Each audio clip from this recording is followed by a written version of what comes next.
Hey everyone, welcome back. Hope you are doing well. In this short video tutorial I will be showing you the way to export or download Google Excel sheet easily without losing any cell, column or row. This is the Excel sheet I want to get as PDF. Go to File. Come to Download. Click on PDF.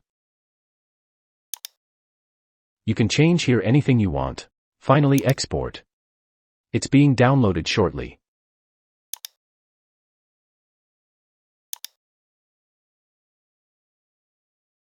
So, this is the Excel sheet I wanted to get as PDF in my PC from Google Drive.